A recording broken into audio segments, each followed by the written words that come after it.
Bonjour Philippe. Bonjour Daniel. Voilà, alors nous avons fait en fait une conférence récemment sur les chakras et sur ta vision donc des chakras avec cette comparaison entre les chakras, les ministères, le gouvernement. Et en fait, tout ça, c'était pour un petit peu présenter les ateliers que l'on fait sur les chakras, afin qu'il y ait déjà une connaissance indispensable et un apport de connaissances avant de faire ces ateliers. Alors aujourd'hui, en fait, ce que j'aimerais, c'est que tu nous parles un petit peu plus de cet aspect pratique, en fait, de ces ateliers et pourquoi tu as choisi, en plus des autres ateliers, donc sur la géométrie sacrée, sur les rosaces, sur les mandalas, de présenter des ateliers spécifiques, en fait, sur les chakras. Alors, puisqu'aujourd'hui, bon, beaucoup de personnes, évidemment, connaissent les chakras, euh, travaillent déjà avec les chakras. Donc, est-ce que tu peux nous dire ce que ça peut apporter, en fait, de plus, de différent, ce travail, en fait, sur les chakras, mais à partir de la géométrie sacrée et des mandalas? Eh bien, en fait, le travail que je propose à travers ces ateliers sur la science des chakras, c'est pour faire l'expérience de chaque chakra à travers le support de la réalisation d'un yantra, chaque chakra, c'est-à-dire d'utiliser le pouvoir de connexion euh, que possède la géométrie sacrée dès lors qu'elle est introduite au sein d'une forme géométrique, et donc d'utiliser son pouvoir de connexion et en même temps de faire l'expérience de la couleur qui correspond à chaque chakra et qui augmente, qui par le pouvoir de la géométrie sacrée, en fait, augmente celui de la couleur. Et donc, c'est pour faire l'expérience de la couleur et de la forme pour chacun d'eux, en même temps qu'il y a un transfert de connaissances au niveau de chacun de ces chakras, afin qu'on puisse prendre conscience de nos différents niveaux de conscience à travers chacun de ces centres d'énergie, de manière en même temps à être beaucoup plus conscient de notre unité, de notre globalité, de la totalité de notre être. Et donc, le, le travail des couleurs, euh, euh, c'est en fait ces chakras par rapport aux rosaces et aux ateliers, aux autres ateliers, c'est vraiment l'expérience de la forme et de la couleur.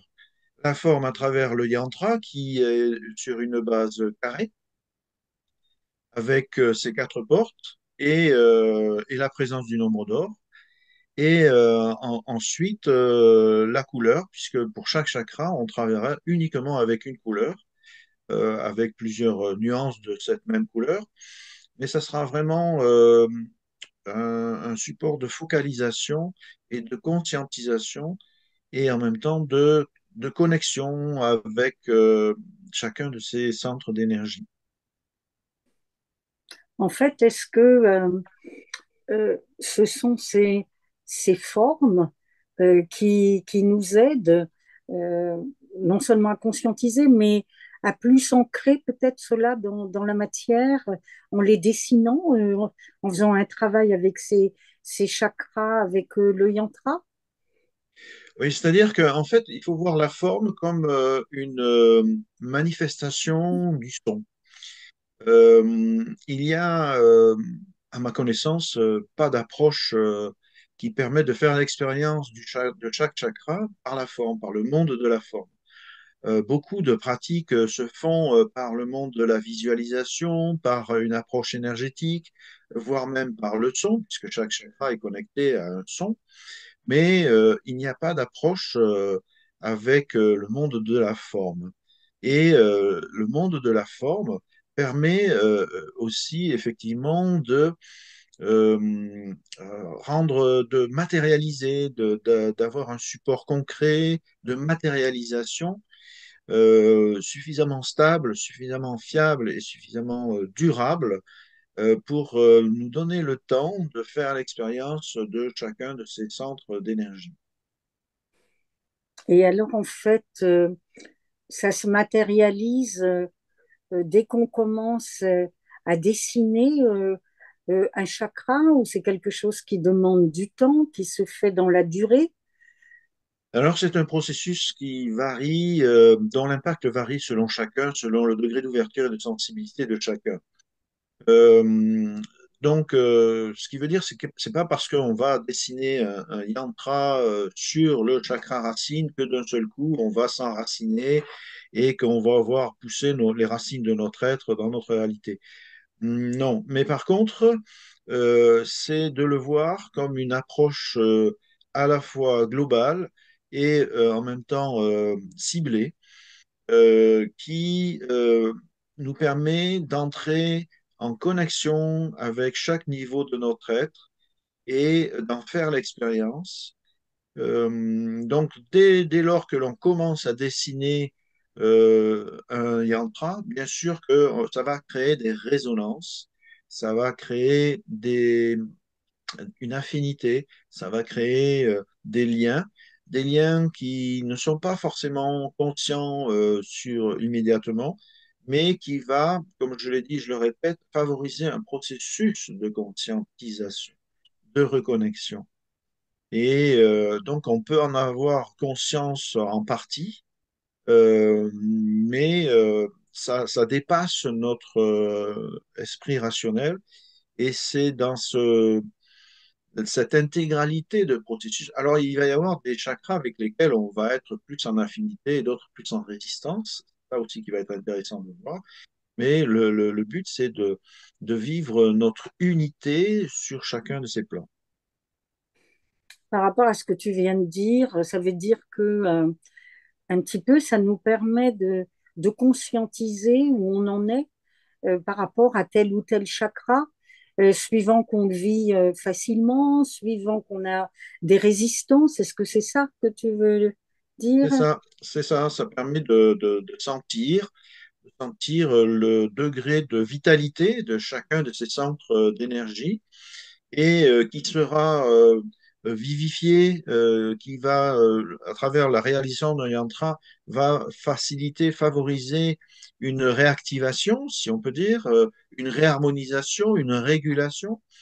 Et si ce chakra est déjà actif, eh bien, cette expérience de dessiner un yantra pour chacun d'eux va en même temps renforcer le lien, le structurer et le favoriser parce que comme on les fait les uns après les autres, eh bien, c'est aussi bien sûr de le voir pour chaque chakra, c'est-à-dire réactiver ou renforcer, mais aussi que notre unité énergétique euh, soit aussi restaurée dans sa totalité sur chaque niveau ou renforcée si besoin.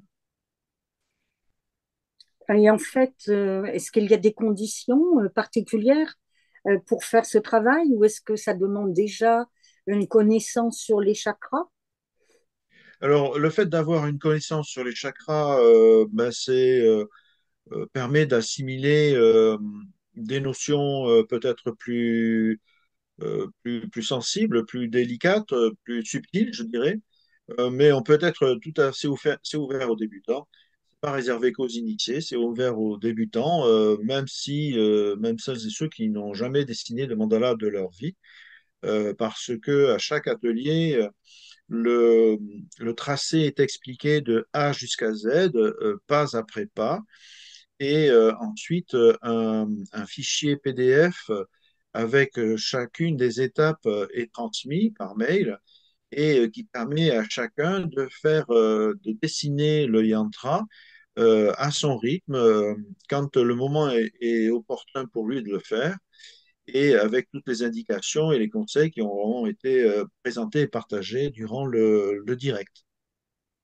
Oui, ça veut dire que avec ce PDF, les personnes peuvent ensuite reprendre ce travail alors quand elles le souhaitent. Oui, oui, c'est pour ça que, parce que quand l'atelier en direct se passe, on n'est pas forcément dans les dispositions pour le faire. Et puis, c'est un atelier de 2 heures et on est plusieurs, etc. Donc, et comme c'est un travail en fait intime, personnel, intérieur, il est plus approprié que ça se passe en milieu, enfin à son rythme et, avec les conditions les meilleures pour soi-même.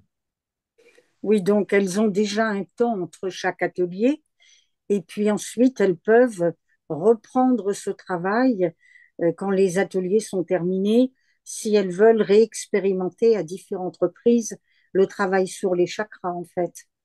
Oui, et puis donc elles ont 15 jours, puisqu'entre deux ateliers, il y a une quinzaine de jours, ce qui laisse le temps de faire l'expérience pleine et entière de la forme, de la construction de la forme, de voir à quel point ça agit, ce que ça éveille en soi, en termes de sensations, mais aussi au niveau de sa psychologie et de son rapport avec soi-même, et ensuite le passage à la couleur comment ça agit aussi.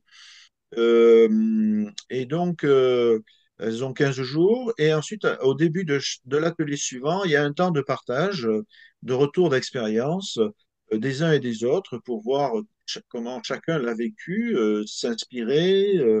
C'est très enseignant pour chacun. Et s'il y a eu des difficultés, ben, comment elles ont été dépassées ou s'il y a des questions, j'y réponds bien volontiers. Et alors, c'est dans ces moments-là que tu apportes un éclairage, en fait, sur un petit peu ton interprétation par rapport à ce que peuvent dire les personnes sur leur vécu au niveau de ces chakras. Oui, c'est ça, c'est-à-dire les aider à conscientiser, à mieux comprendre en fait les interactions qui se sont opérées entre le travail de la forme et de la couleur sur elles-mêmes, parce que en fait c'est un dialogue, c'est un langage. Le langage des formes et des couleurs est un langage qui touche le vivant, puisque c'est le langage du vivant. Et donc, c'est de mieux comprendre ce langage du vivant et donc, ça nous aide à mieux nous comprendre. Donc, en fait, en travaillant avec ces yantras, donc, on va pouvoir développer chacun de nos chakras. Oui, tout au moins déjà en prendre davantage conscience, être plus connecté, plus attentif, parce que euh, selon le milieu social, culturel, dans lequel nous évoluons, nous avons tendance à être plus ou moins dans le mental, plus ou moins dans l'affectif, plus ou moins centré dans le cœur. Et ce qui fait que notre unité psychique fait au mieux pour être ajustée, équilibrée, mais donc à travers ce travail, faut le voir comme une harmonisation en fait, comme une occasion de se réguler, de se réharmoniser dans notre totalité. Et alors, est-ce que ça apporte en fait autant de bienfaits que quand on travaille les chakras avec le son, parce que ça, c'est beaucoup plus connu, les sons qui sont associés à chaque chakra, et ce travail avec les formes et les couleurs, ça apporte encore d'autres choses, ça consolide ce travail ou ça apporte de nouvelles choses? Si c'est très complémentaire, La seule différence, c'est que quand on travaille les chakras avec le son, on entend le son, on le ressent le son, on est habitué au son. C'est quelque chose qui nous est familier. Tandis que le langage des formes, eh bien, c'est un langage silencieux. Et on n'est pas habitué à cela. On n'est pas habitué pourtant, à ce langage de la géométrie, alors que nous sommes faits de géométrie. Le monde des formes est en permanence, est omniprésent. Et c'est aussi une occasion d'entrer dans le silence, d'entrer dans son univers intérieur et d'être plus en réceptivité. Tandis que quand on est dans le son, on est à la fois actif et réceptif.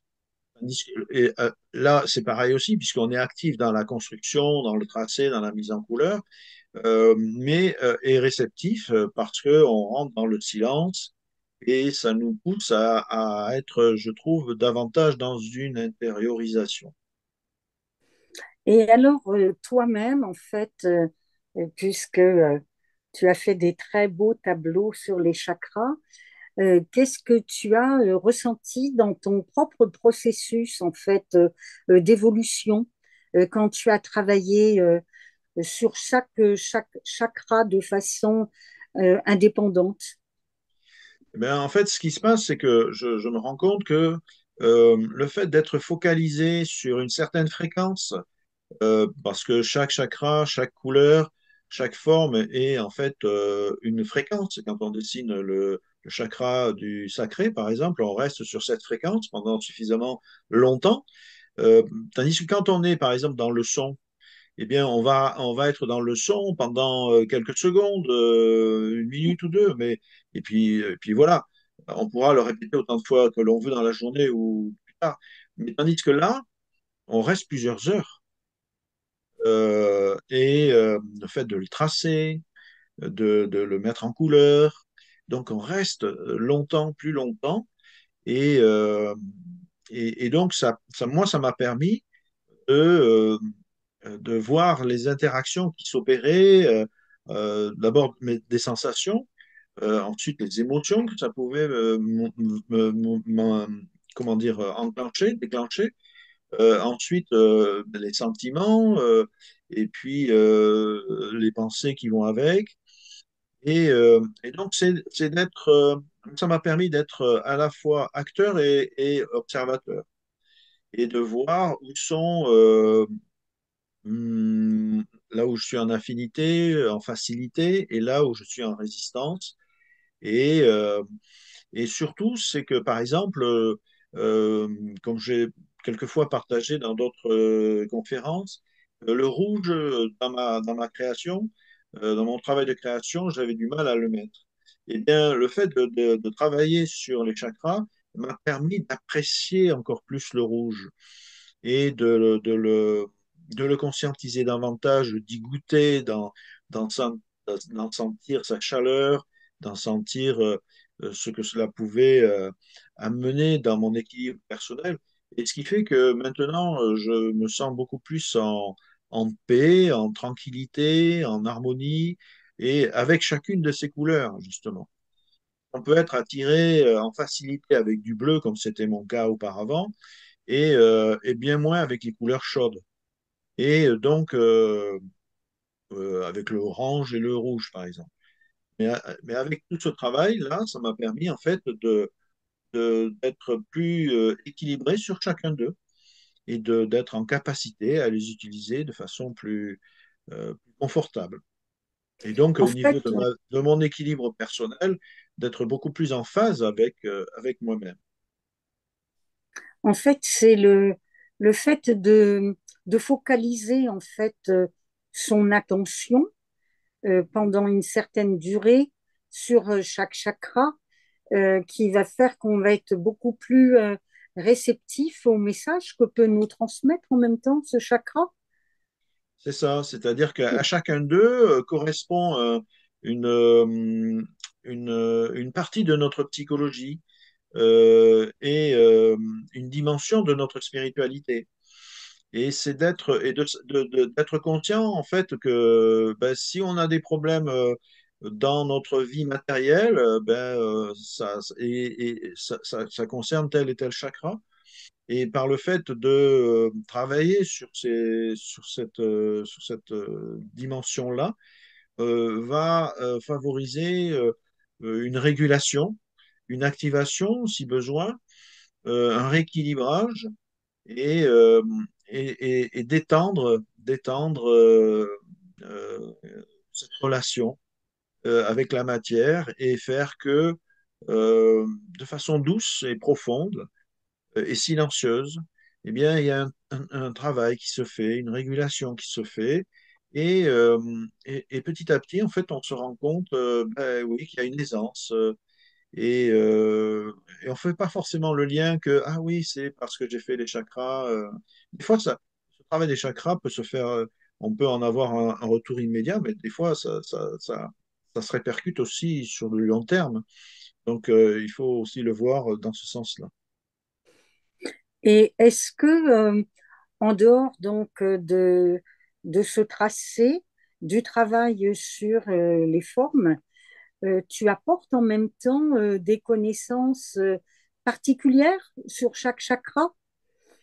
Euh, Pas seulement, bien sûr, je partage mes connaissances parce que chaque chakra est interdépendant, interrelié avec le monde minéral, végétal, animal, le monde du vivant dans toute sa dimension.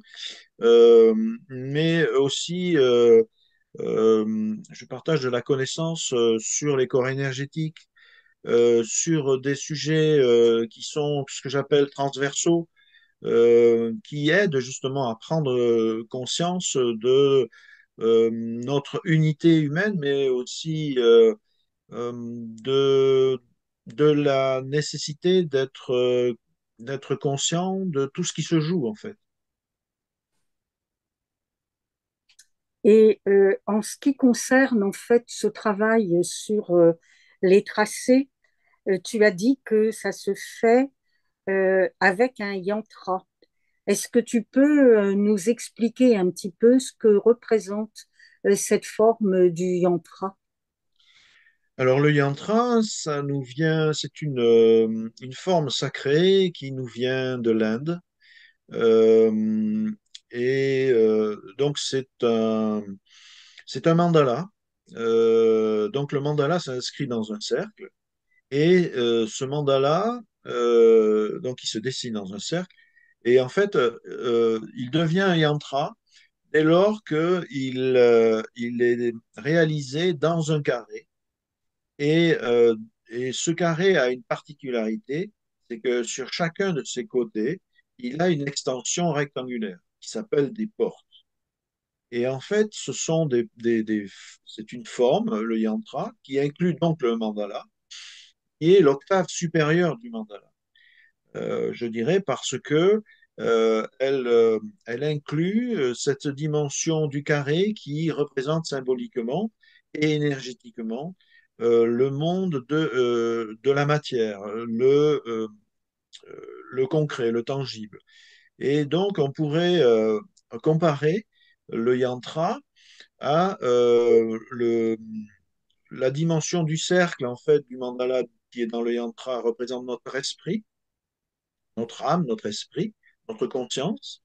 Et le carré du yantra avec ses quatre portes eh bien, représente notre corps physique avec ses quatre membres, ainsi que la réalité terrestre dans lequel ce corps et cet esprit évoluent. Donc, c'est ça qui fait que la particularité d'un yantra qui crée une résonance toute particulière,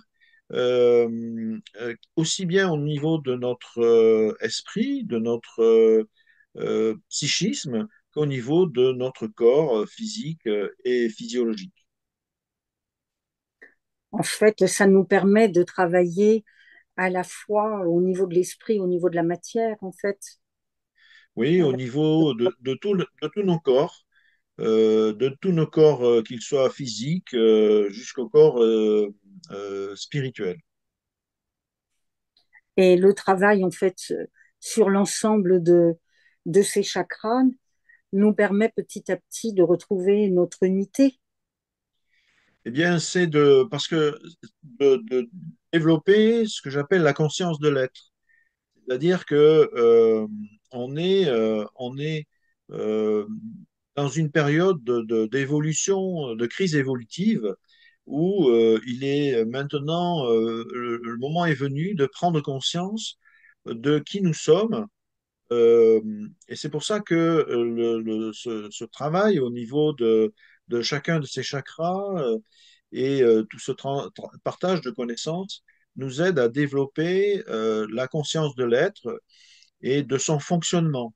C'est une science mère, la science des chakras est une science mère qui nous permet d'avoir les éléments de compréhension et de conscientisation pour pouvoir passer de la conscience de l'ego à la conscience de l'être. Très bien.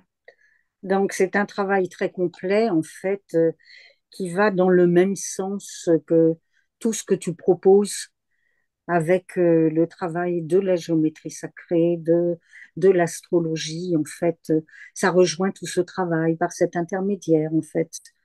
Oui, Ce sont des voies différentes qui vont vers le même but. ça va dans le même sens, mais si ce n'est que la science des chakras, qui nous vient donc de l'Inde et du Tibet, nous amène cette sagesse qui traverse le temps et dont on a un grand besoin aujourd'hui, aussi bien en termes de conscientisation, de l'assimilation, que ce soit à travers le son, on peut faire à travers, donc, à travers le son, mais à travers la couleur, euh, pour notre évolution actuelle, parce que nous sommes en pleine mutation. Très bien. Je crois en fait que ça donne une bonne idée et de façon concrète de ce qui est proposé donc avec ces différents ateliers. Donc, je vais juste rappeler qu'il y a en tout 8 ateliers. Il y a un atelier donc par chakra et un atelier donc de clôture. Cette session va démarrer prochainement, va démarrer donc le 7 février. Et si vous êtes intéressé pour y participer, eh ben, vous pouvez tout simplement donc me contacter par mail à harmonie et conscience 888 orange.fr. Voilà, ben, merci pour ce complément par rapport à cette conférence qui était également très intéressante, mais là, ça donne une vision encore plus concrète de ce qui est proposé. Donc, merci beaucoup, Philippe, pour toutes ces précisions. Je t'en prie, merci à toi et à bientôt. À bientôt.